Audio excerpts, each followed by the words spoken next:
नमस्कार दोस्तों, स्वागत है आप सभी का हमारे YouTube चैनल पर। दोस्तों, हम पढ़ रहे थे वाक्य विचार, और वाक्य विचार में दोस्तों हमने वाक्य भेद आरंभ किया था और संरचना के आधार वाक्य के 3 भेदों का अध्ययन किया था। संरचना के आधार वाक्य के 3 भेद हमने पढ़े थे। पहला सरल वाक्य, इसको दोस्तों साधारण वाक्य भी कहते हैं। दूसरा दोस्तों संयुक्त वाक्य, और तीसरा दोस्तों मिश्र वाक्य, या दोस्तों इसको मिश्रित वाक्य भी कहते हैं। ये दोस्तों भेद थे दोस्तों हमने पढ़े थे संरचना के आधार पर। और दोस्तों आज हम पढ़ेंगे वाक्य के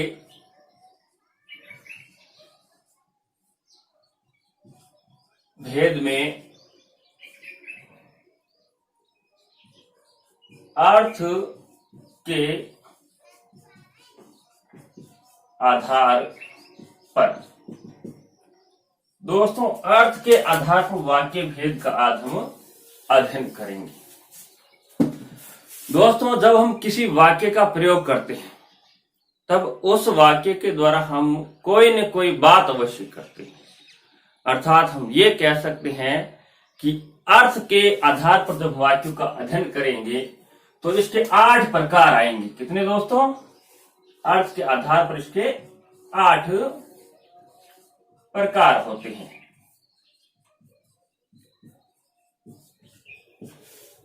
पहला दोस्तों प्रकार है विधेय सूचक, या दोस्तों इसको विधान अर्थक यानी विधानार्थक भी कहते हैं। दोस्तों विधि सूचक या विधानार्थक वाक्य कौन से होते हैं? दोस्तों जिन वाक्यों में किसी कार्य के होने या हम कह सकते करने का सामान्य बोध हो, सामान्य कथन हो, उन्हें हम विधि सूचक या विधानार्थक या हम विधिवाचक वाक्य कहते हैं। जैसे राकेश भोजन कर रहा है। दोस्तों इसमें सामान्य वाक्य है, यानी सामान्य कार्य कर रहा है। ऐसे वाक्य आएंगे विधि सूचक या विधानार्थक में। अब दूसरे प्रकार की बात करते हैं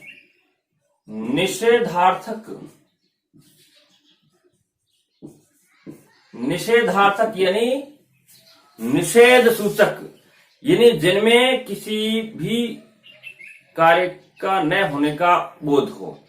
यानी हम यूं कह सकते हैं कि जिन वाक्यों में किसी विषय के अभाव का बोध कराया जाए या निषेध का बोध हो, यानी नकार हो, उन्हें निषेधार्थक वाक्य कहा जाता है। जैसे राम विद्यालय नहीं गया। दोस्तों यहाँ नहीं निषेध हुआ है, यानी मनाही का बोध हो रहा है, यानी राम विद्यालय नहीं गया या सीता विद्यालय नहीं गई। कोई भी आप वाक्य ले सकते हैं। यानी जिन वाक्यों में किसी विषय का अभाव का बोध कराया जाए या निषेध का बोध होता है, हमें निषेधार्थक वाक्य कहते हैं। अगला दोस्तों हमारा है प्रश्नवाचक वाक्य। दोस्तों तीसरा हमारा है प्रश्नवाचक वाक्य।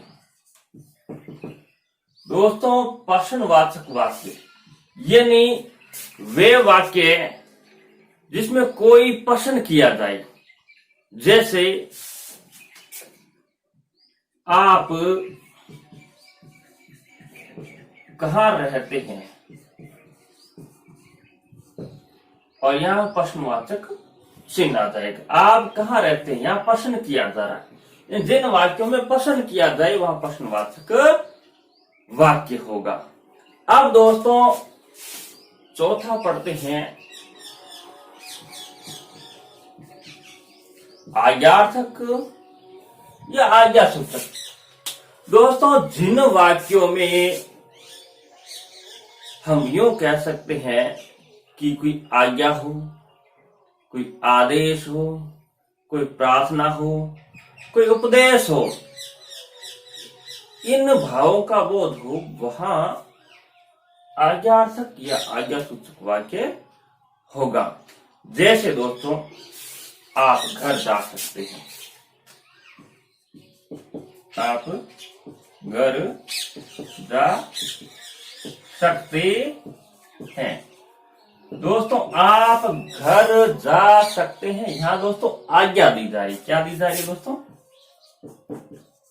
आज्ञा।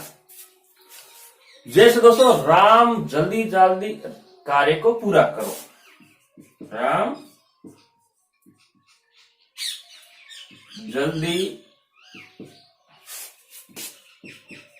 जल्दी कार्य पूरा करो। यहां दोस्तों राम जल्दी जल्दी कार्य पूरा करो, यहां एक क्या दिया जा रहा है दोस्तों? आदेश दिया जा रहा है। क्या दिया जा रहा है? आदेश। यानी जहां आज्ञा हो, आदेश हो, उपदेश हो, जैसे माता पिता की सदा सेवा करो। दोस्तों ये आ जाएगा उपदेश। यानी कोई आज्ञा हो, कोई आदेश हो, कोई उपदेश हो, कोई प्रार्थना हो, है ना, ये होंगे वहां आज्ञा सूचक वाक्य होगा। दोस्तों अब बात करते हैं विस्मयादि बोधक वाक्यों की।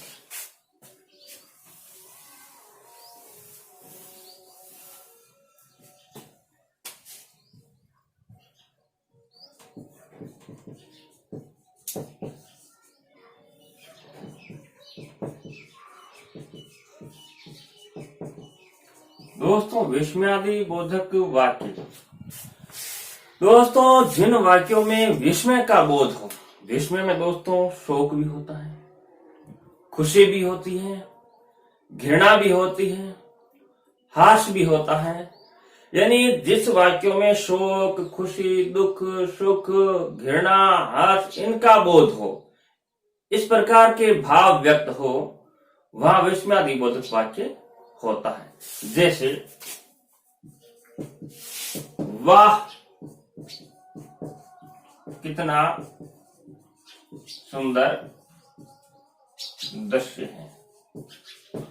वाह दोस्तों इस शब्द के पश्चात हमने तो ये चिन्ह लगाया है, ये दोस्तों विस्मय का चिन्ह है। वाह कितना सुंदर दृश्य है। यानी हमें एक प्रकार से क्या हो रहा है दोस्तों?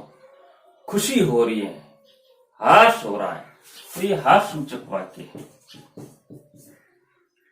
ऐसे वाक्य में विस्मयादि बोधक वाक्य में आते हैं और विस्मय का चिन्ह होता है।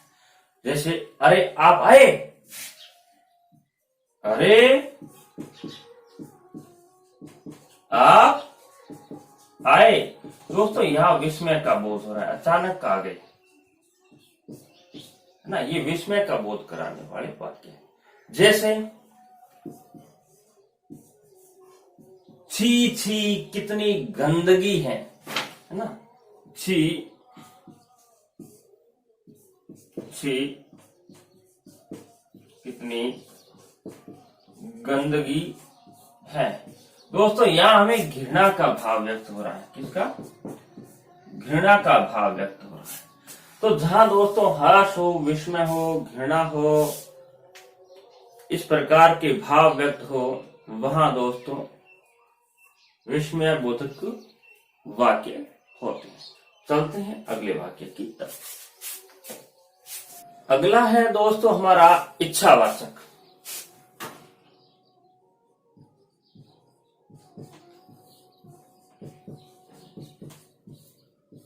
दोस्तों वे वाक्य जिनमें कोई इच्छा हो, कामना हो, आशीर्वाद हो, यानी आशीर्वाद, कामना, यानी शुभ कामना हो सकती है। इच्छा यानी कामना अच्छी भी हो सकती है और बुरी भी हो सकती है। यानी आशीर्वाद भी हो सकता है तो श्राप भी हो सकता है, श्राप भी हो सकता है। आशा ना, उम्मीद, इस प्रकार के मनोभाव व्यक्त हो जिस वाक्य में, वाक्य इच्छा वाचक या इच्छा बोधक वाक्य कहलाता है। जैसे आपकी यात्रा मंगलमयी हो। यहां दोस्तों इस वाक्य में आपकी यात्रा मंगलमयी हो, यहां दोस्तों क्या दी जा रही है, कामना की जा रही है। कैसी? अच्छी, यानी शुभ कामना। जैसे दोस्तों एक वाक्य और लेते हैं, परीक्षा में तुम अच्छे अंक प्राप्त करो। परीक्षा में तुम अच्छे अंक प्राप्त करो। यहां दोस्तों परीक्षा में तुम अच्छे अंक प्राप्त करो, यह आशा है, उम्मीद है कि हम आशा करते हैं कि आप परीक्षा में अच्छे अंक प्राप्त करो। अब दोस्तों इच्छावाचक के पश्चात हम पढ़ते हैं संदेह सूचक या संदेह वाचक।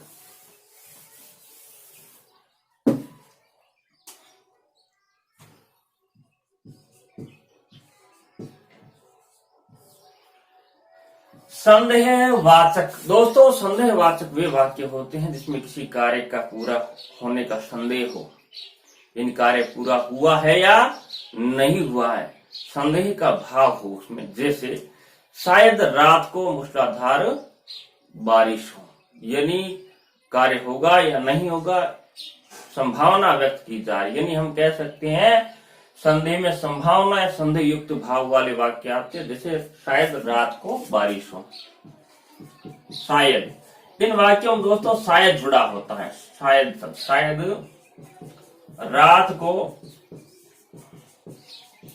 मूसलाधार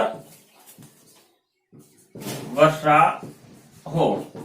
दोस्तों यहां शायद जुड़ा है, शायद रात को मूसलाधार वर्षा हो। दोस्तों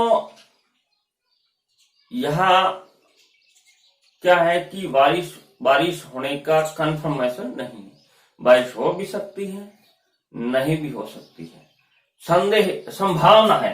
जैसे संदेह की बात करें, जैसे अब तक वह चला गया होगा। यहां दोस्तों संदेह है, क्या है, संदेह का भाव, यानी अब तक वो चला गया होगा, गया है कि नहीं गया, कोई कंफर्मेशन नहीं। ऐसे वाक्य संदेह सूचक में आते हैं। अब दोस्तों हमारा अंतिम है संकेत सूचक। कौन सा? संकेत सूचक वाक्य।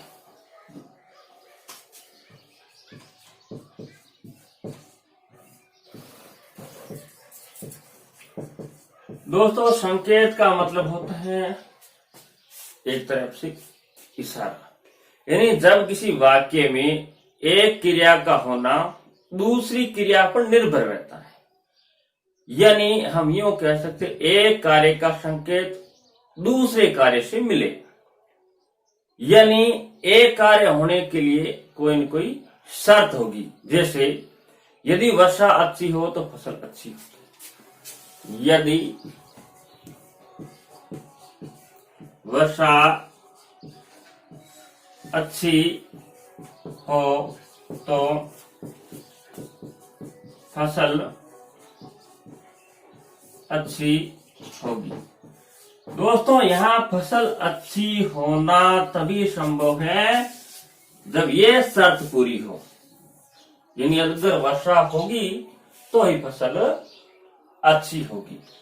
यानी फसल अच्छी होने का संकेत हमें पहले इस वाक्य में मिल जाता है कि पहले अगर अच्छी वर्षा हुई तो ही फसल अच्छी होगी। यानी दूसरा वाक्य लेते हैं, आप आओगे तो मैं चलूंगा। दोस्तों मैं कब चलूंगा? जब आप आओगे। यानी मेरे चलने की शर्त क्या है? ये शर्त है कि पहले आपको आना होगा, फिर मैं चलूंगा। जैसे दोस्तों, यदि तुम समय पर आते तो तुम्हें बस मिल जाती। यदि तुम समय पर आते तो क्या होता? बस मिल जाती। अब दोस्तों बस कब मिलती? जब तुम समय पर आते। यानी इस कार्य के होने का संकेत इस कार्य में मिल रहा है। इस वाक्य में जो कार्य होता है मिलना, कब मिलता? जब तुम समय पर आते। यानी ये या आप कह सकते हो पहले शर्त होगी एक, उसके बाद कार्य पूरा होगा। यानी एक कार्य का संकेत दूसरे कार्य में मिलता है। दोस्तों ये था हमारा वाक्य विचार का टॉपिक, पूरा हो चुका है। ये अर्थ के आधार वाक्य के 8 पे तुमने पढ़े। मिलते हैं दोस्तों किसी नए वीडियो में नए टॉपिक के साथ। तब तक के लिए नमस्कार।